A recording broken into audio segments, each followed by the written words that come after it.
Shravanairupādhārayan Ānrishamsya paro rajan Karma bandhair vimuchyate Purusho Ramacharitam Shravanairupādhārayan Ānrishamsya paro rajan Karma bandhair vimuchyate Purusho Ramacharitam Shravanairupādhārayan Ānrishamsya paro rajan Karma bandhair vimuchyate. Purushaha, any person. Ramacharitam, the narration concerning the activities of the Supreme Personality of Godhead Lord Ramachandra.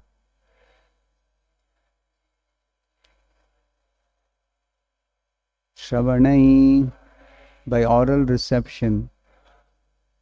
Upadharayan, simply by this process of hearing. Anrishamsya paraha, becomes completely free from envy. Rajan, O King Parikshit.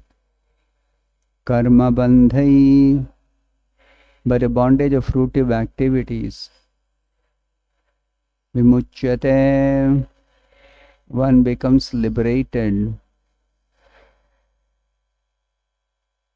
Translation and purport by His Divine Grace A.C. Bhaktivedanta Swami Prabhupada.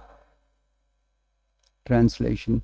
O King Parikshit, anyone who orally receives the narrations concerning the characteristics of Lord Ramachandra's pastimes will ultimately be freed from the disease of envy and thus be liberated from the bondage of fruitive activities. Please repeat this translation. O King Parikshit, anyone who orally receives the narrations concerning the characteristics of Lord Ramachandra's pastimes will ultimately be freed from the disease of envy and thus be liberated from the bondage of fruitive activities. Purport by Srila Prabhupada. Here in this material world, everyone is envious of someone else. Even in religious life, it is sometimes found that if one devotee has advanced in spiritual activities, other devotees are envious of him. Such envious devotees are not completely freed from the bondage of birth and death. As long as one is not completely free from the cause of birth and death, one cannot enter the Sanatana Dhamma or the eternal pastimes of the Lord. One becomes envious because of being influenced by the designations of the body. But the liberated devotee has nothing to do with the body and therefore is completely on the transcendental platform. A devotee is never envious of anyone, even his enemy, because the devotee knows that the Lord is a supreme protector. He thinks, what harm can this so-called enemy do? Thus a devotee is confident about his protection. The Lord says, Ye yatha mam prapadyante tams tathaiva bhajamyaham. According to the proportion of one's surrender unto me, I respond accordingly. A devotee must therefore be completely free from envy, especially of other devotees. To envy other devotees is a great offense, a Vaishnava aparadh.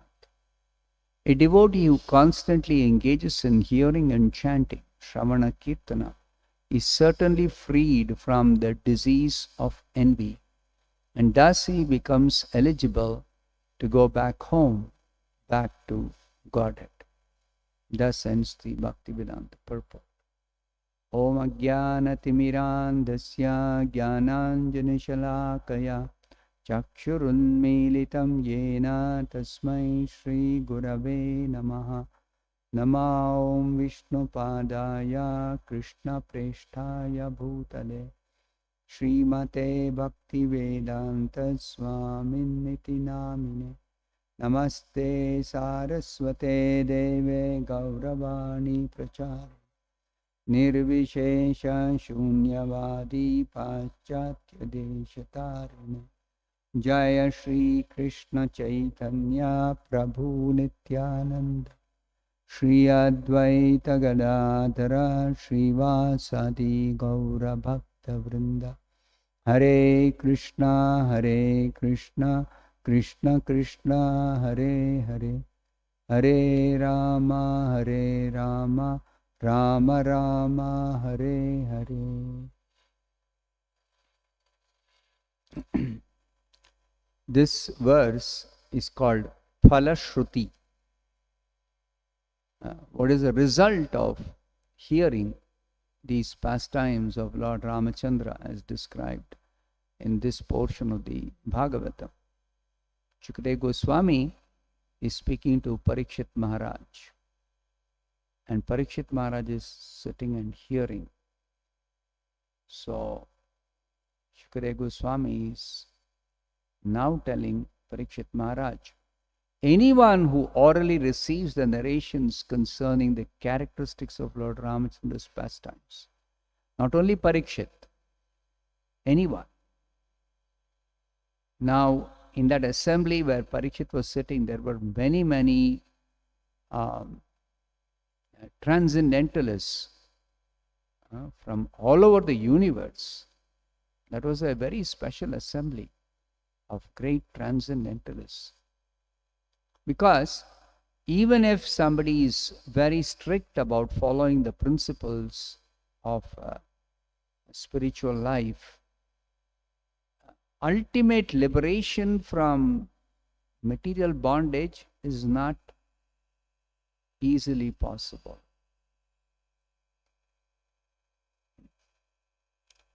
Because it is explained in the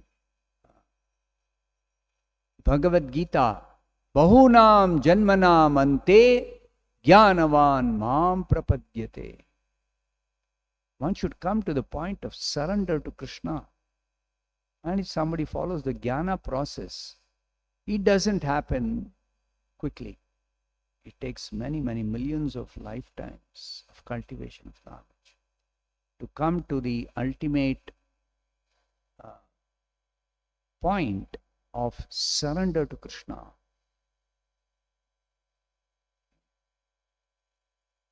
If somebody follows the yoga process, then they are distracted by so many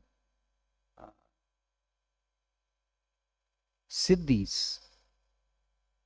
And sometimes the yogis think that attainment of siddhi itself is the ultimate goal of the yoga practice.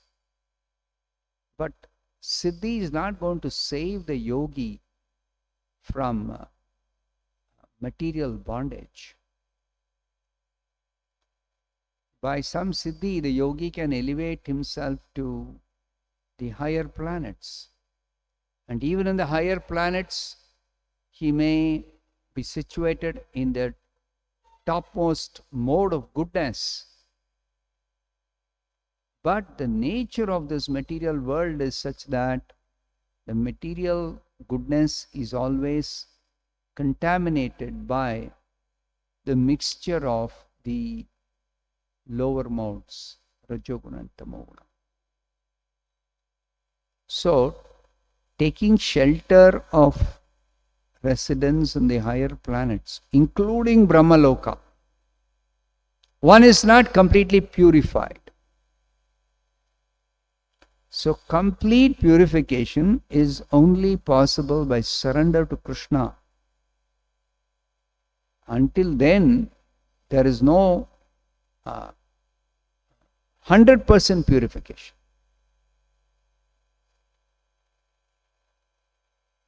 And even on the path of bhakti. The example is given of Bharat Maharaj. He was so nicely engaged in devotional service. He had reached the stage of bhava.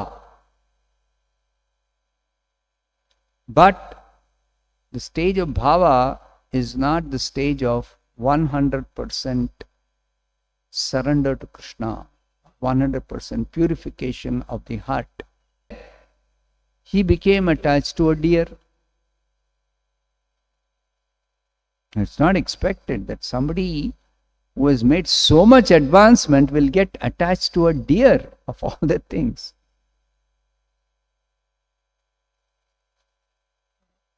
So, 100% purification, which is characterized by Nirmatsaranam Satam.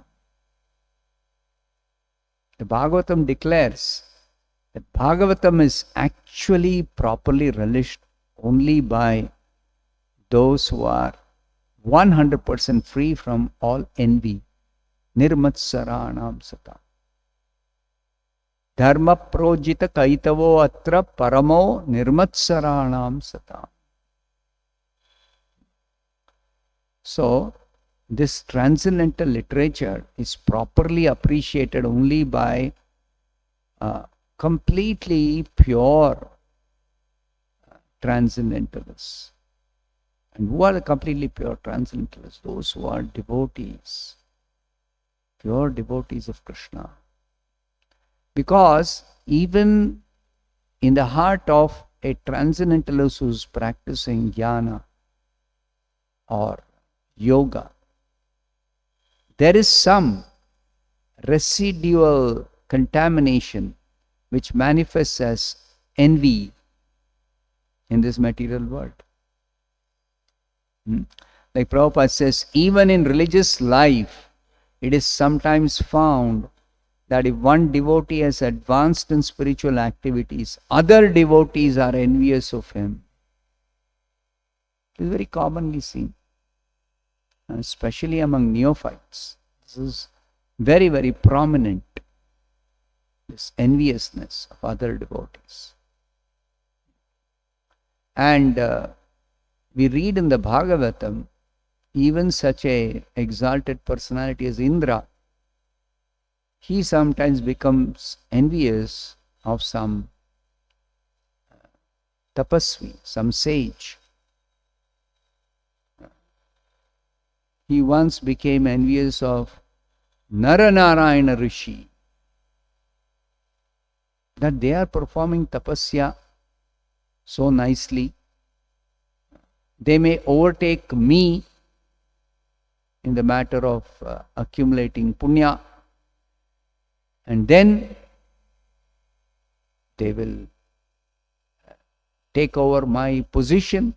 This is the only thing Indra is thinking. So this enviousness or this contamination in the heart, as Prabhupada says here, one becomes envious because of being influenced by the designations of the body. This designation of the body is due to bodily conception. I am this body. Now, through knowledge, through austerity, one begins to understand I am not the body. But identification with the body is not a simple thing that, oh, I am not the body. Because the body is a very complex thing. There is a gross body consisting of the 5 knowledge acquiring senses and 5 working senses. In short, body, gross body means the senses, the 10 senses. Then there is the mind, which is the sense within, which is the center of all the other senses, which is a subtle body. And above the mind is the intelligence. So one may identify either with this gross body, that this gross body is myself, the senses, and such a person will always be busy trying to satisfy the senses. There's a conception of happiness for a person in the bodily concept who identifies, I am this gross body or I am the senses, sensual conception. So always busy satisfying the senses. Actually, the Shastras say that this is the platform of the animals. Sayeva gokharaha. Yasyatma buddhi kunape tridhatuke. Tridhatu, bag of these three elements, which is this gross body. So certainly, human beings should not identify at least with the gross body. Theoretically, at least one should accept, I am not this gross body. So, that means, what does it mean? I am not this gross body. I give up sense enjoyment. At least I give up gross sense gratification. So that's the beginning of human life. Understanding I am not this gross body and giving up gross sense gratification. That's why human life begins when there is tapasya. Tapasya means I am voluntarily accepting some austerities, some inconvenience for this gross body. So that even if there is some attachment or some desire for gross sense gratification, I should be able to give up that by practicing some simple tapasya. Very, very simple tapasya. Just like everyone is recommended to perform Ekadashi Vrata. There are many vratas which are recommended in the Shastra for practicing austerity, tapasya. But among the different tapasya, among the different vratas, for tapasya, Ekadashi Vrata is for everyone. Brahmana, Kshatriya, Vaishya, Shudra, Brahmachari, Grihastha, Vanaprastha, Sannyasi. Everyone it is recommended. Because simply by following Ekadashi, one is able to at least give up this gross sense gratification. Why?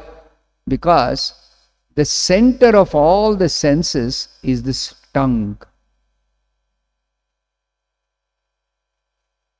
The tongue. And this tongue can be controlled only by practicing the restricting the tongue in devotional service. So on Ekadashi, the Shastras recommend that even prasadam, don't take grain prasadam. Don't take grain prasadam.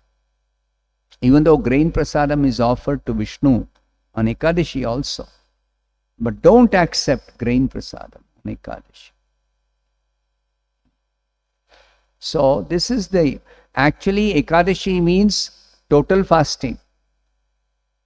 But some people may not be able to do total fasting and maintain their body in a proper healthy condition. So therefore, some concession is there for such people who cannot do total fasting. You may take some water or milk or some fruits, that's okay. But don't accept grain prasadam. Even that, people in Kali Yuga say, is very difficult to follow. Even that they find it difficult.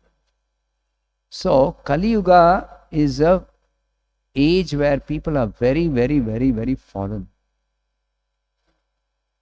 But if somebody is able to follow this Ekadashi Vrata,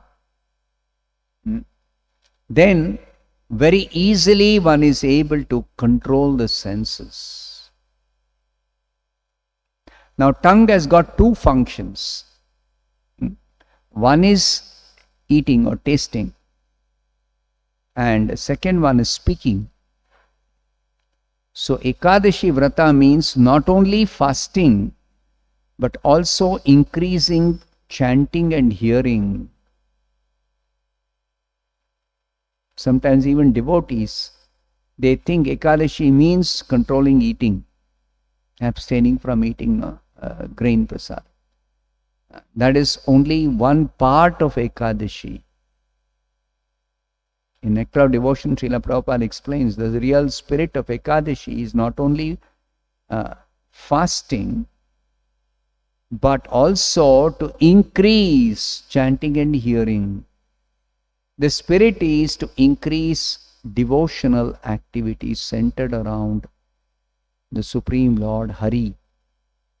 It's called Hari Vasara, a day dedicated for devotional service performed for pleasing Lord Hari. In fact, once Srila Prabhupada said, when some devotee asked, should we increase the number of rounds we chant on Ekadashi? Prabhupada said, yes, you should increase chanting and hearing on Ekadashi. Then, should we make a rule that everyone in the temple should chant 25 rounds on Ekadashi? Prabhupada said, no. Rule is minimum 16 rounds. This is the rule. Whether Ekadashi or any other day also. Rule is minimum 16 rounds. But on Ekadashi, you should increase the number of rounds you chant Hare Krishna. Then Prabhupada says, why just 25 rounds? Ekadashi, the only business should be chanting and hearing. That's all. But we cannot stop the other services which are essential services for especially those in the temple and even those who are staying outside. The duties cannot be stopped totally. Somebody is a renunciant staying in a forest. Then such a person on Ekadashi can do total fasting and completely only chanting and hearing. Possible. But householders who got so many responsibilities at home, or even devotees staying in a temple who have got so many other duties and responsibilities, they should not neglect that. Therefore, Prabhupada said the rule is minimum 16 rounds. Not that the rule is on Ekadashi minimum 25 rounds. No. Don't change that. Prabhupada specifically said that. But Prabhupada also told that you increase the number of rounds you chant on Ekadashi. Not only number of rounds, even increase hearing and chanting of Srimad Bhagavatam, of the scriptures. That is very, very important. So, this way also the tongue gets controlled. The speaking also has to be controlled. How is speaking controlled? By increasing the chanting and hearing of the holy name, form, pastimes, etc. of the Supreme Lord and His pure devotees. So, when the tongue is controlled, then automatically the other senses are easier to control. In fact, Bhagavatam 11th canto says, one who has not controlled the tongue, such a person can never control even the other senses, how much ever one may try. So, one should control the tongue by feeding the tongue only prasadam. But on Ekadashi, even grain prasadam should not be accepted. Even grain prasadam should not be accepted. So this strictly everyone has to follow. This is not just for some people. It's for everyone. This Ekadashi Vrata. Increase the hearing and chanting. So because simply by increasing the hearing and chanting and restricting the tongue from simply speaking, this is sense gratification, keeping on talking, or keep on eating, tasting. This is sense gratification. So to restrict the tongue from these two activities is possible if we increase the hearing and chanting and increase the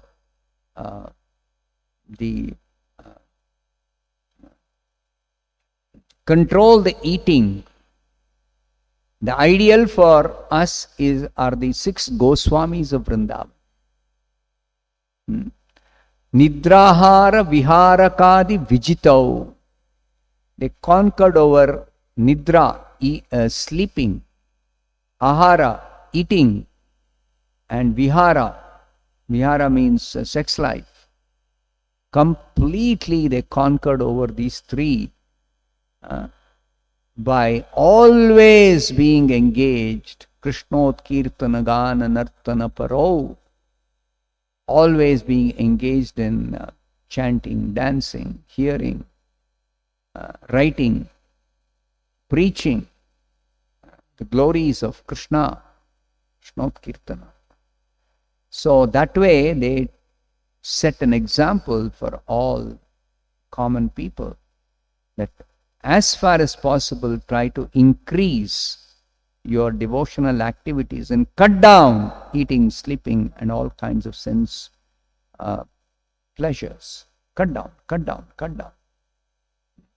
Of course, Prabhupada says we cannot make it 0. As long as the body is there, for the maintenance of the body, some minimum we have to accept. Some minimum amount of time we have to sleep. Some minimum amount of food we have to take. But we should not increase. We should not take the restrictions as the standard of regulation. Just like one may accept prasadam, but one should not overeat even prasadam. And among neophytes it's seen that in the name of prasadam, if they overeat, then they fall down. So somebody will say, how overeating prasadam one can fall down? Prasadam is completely transcendental. Now overeating prasadam by itself is not the cause of fall down. When one unrestrictedly eats even prasadam, then one loses control over eating. And losing control over eating means there is every possibility that when one is not getting the particular palatable type of prasadam, let's say somebody is addicted to eating sweets in the name of prasadam, then if sweets are not available, they will eat some bhoga sweet, some unoffered sweet, because prasadam is not available, because can't control the tongue. So then the fall down happens. Immediately the person is fallen. Immediately is fallen. So this material world in that sense is a very dangerous place. It's a very dangerous place. Even a little deviation from the rules and regulations of dharma, one becomes fallen from spiritual life. And fall down from spiritual standards means the advancement is arrested. The advancement is stopped.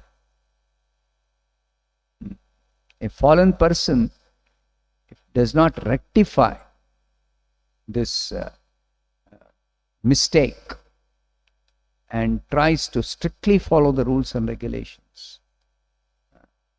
Many times Srila Prabhupada says, devotees who have taken to Krishna consciousness, they should strictly follow the rules and regulations, not be lax in following. Sometimes devotees think, once in a while if I eat bhoga, it's okay. As long as it is pure vegetarian, it's okay. What is the problem if one occasionally eats some bhoga, some unoffered food? It is the contamination, the subtle contamination of food which is not offered to Krishna that pollutes our consciousness and slackens our strictness in following the principles of bhakti. The process of yoga, including bhakti yoga, is a process of purification. So, while we are purifying our consciousness by practicing all the rules and regulations, we should not again contaminate further. It's like somebody is trying to build a fire and the wood is wet. So then they will try to dry the wood because it will not catch fire. Wet wood will not catch fire. So while they are trying to dry the wood and with great difficulty they are trying to ignite the fire, if somebody comes and pours water on the wood, then everything is spoiled. All the efforts for drying the wood to ignite the wood is lost.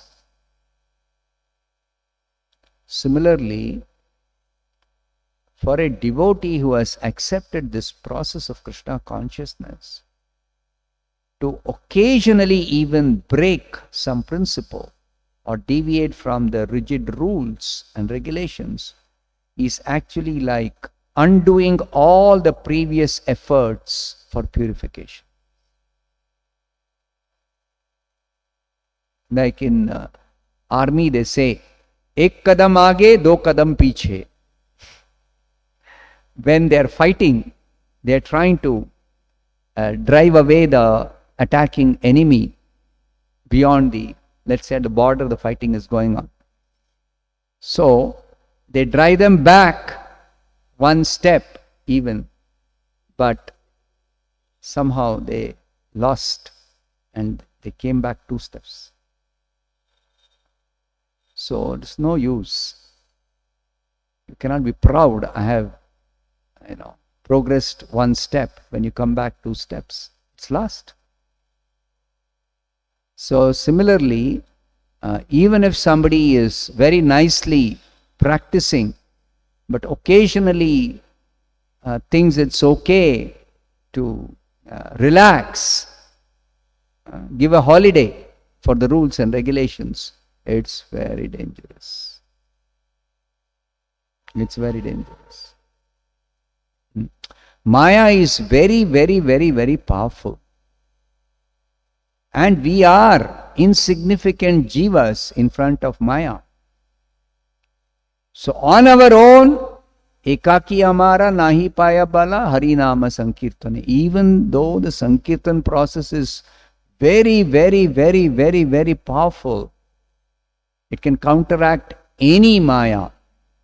But alone, if somebody engages in struggle for practicing the rules and regulations, then there is danger. You don't get sufficient strength alone, or you don't get sufficient strength if you are relaxing sometimes the rules and regulations. Of course, when somebody falls sick or due to some fatigue or something, they are unable to, let's say, get up for Mangalarti, something like that. Even then, at heart, the devotee should be in the mood of participating in the Mangalarti, even lying on the bed, the mind should be in Mangalarti. So lying on the bed, samsara dava nadalida loka tranaya karunya gana gana tvam praptasya kalyana gunanamasya. So then one is safe. Not that it's a holiday for me, now I can sleep nicely. You see, the attitude, it's the attitude. Attitude is not that there is a, just like the karmis, they work very hard 5 days or 6 days a week, and the 7th day they want to relax. For them it may be okay as far as material. Anyway, whether they work hard or they relax, they are simply engaged in activities of sense gratification which result in increasing bondage. So we should not think like the karmis, that I work very hard every day, but after working hard, when I am little tired, I can relax. No relaxation. So for devotees, Prabhupada says, when they are fatigued, then they switch from one service to another type of service. That's what devotees should do. If you are tired by cleaning the floor, not that you go and sleep, no. Instead you sit down and hear some nice kirtan, or you sit down and chant some extra Hare Krishna rounds, or you sit down and sing some bhajan, something like that. You see, even the relaxation should be in relationship with Krishna consciousness. Krishna consciousness you should not give up. That is the protection at all times. So therefore, the spirit of practicing devotional service is 24 hours engaged. So therefore, the Goswamis, especially Rupa Goswami, has given us 64 different activities in sadhana bhakti. Variety, because they know we cannot engage in just one type of activity. Like Haridas Thakur, he was simply engaged in chanting, especially towards the end of his life. He was just engaged in doing japa, that's all. But we cannot imitate Haridas Thakur. Sometimes lazy people, in the name of doing japa whole day, they sit in a secluded place and simply go to sleep or think of money, women. It's not easy to restrain the mind and completely focus 22 hours a day, 22 hours or 24 hours in chanting and hearing Hare Krishna completely. That's only possible for liberated souls, Prabhupada says. It's only for liberated souls. So we should not try to imitate Haridas Thakur in our present neophyte stage. So we have been given varieties of activities which involve the body, the mind, the senses, the words. All should be engaged in varieties of ways. And that way we'll be able to sustain our devotional practice. So, on the whole, we should understand that we should become completely free of enviousness.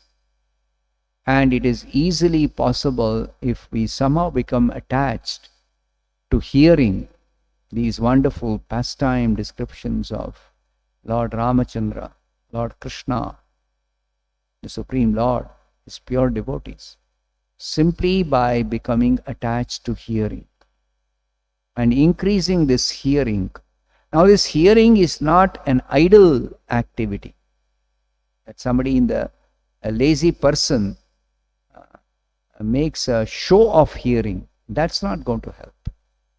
Hearing has to be done in such a way that it is said, Shravanair upadharayan. Shravanai means by oral reception, by hearing. But upadharayan means you have to engage in this process of hearing. Engage in the process of hearing.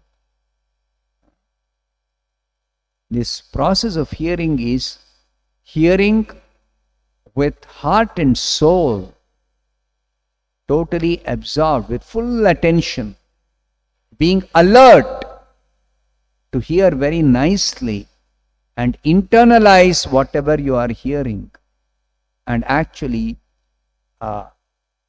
applying in our actual activities, in our thinking, feeling, willing, everything.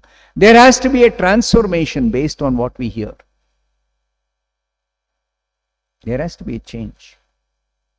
So it's meant for transformation of the heart.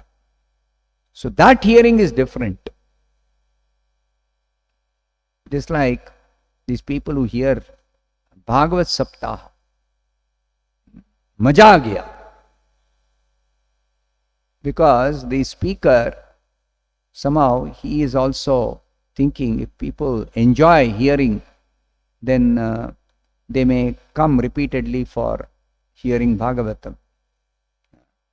But if the people's attitude is not proper, those who are hearing, then they hear, Prabhupada says, even if they hear for 10,000 years, they are not going to advance in Krishna consciousness.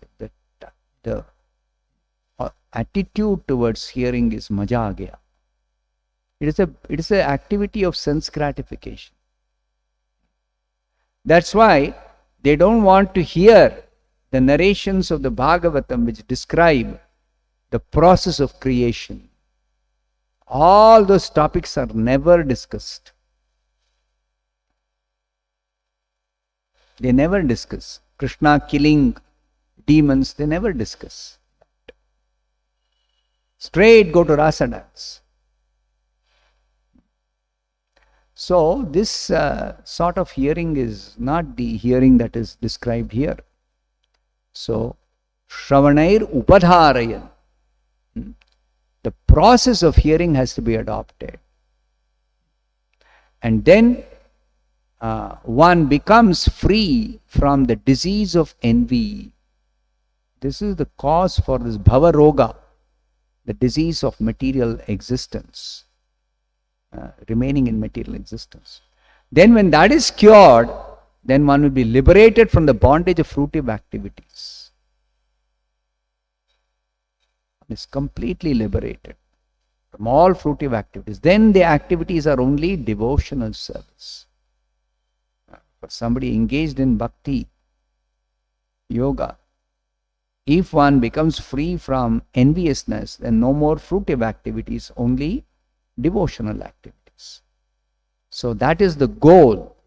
And as soon as somebody is free from enviousness and becomes free from bondage of fruitive activities, completely engaged always in devotional service, then that is the perfection of life. So simply by properly, the Parikshit Maharaj, what did he do? 7 days. He simply sat and heard the Bhagavatam. That's all. But his quality of hearing is perfect hearing. Totally absorbed. So much so that he did not even care for hunger, thirst, fatigue, sleep. He was not taking a break. Continuously you're sitting and hearing. So that is possible if the hearing process is properly done.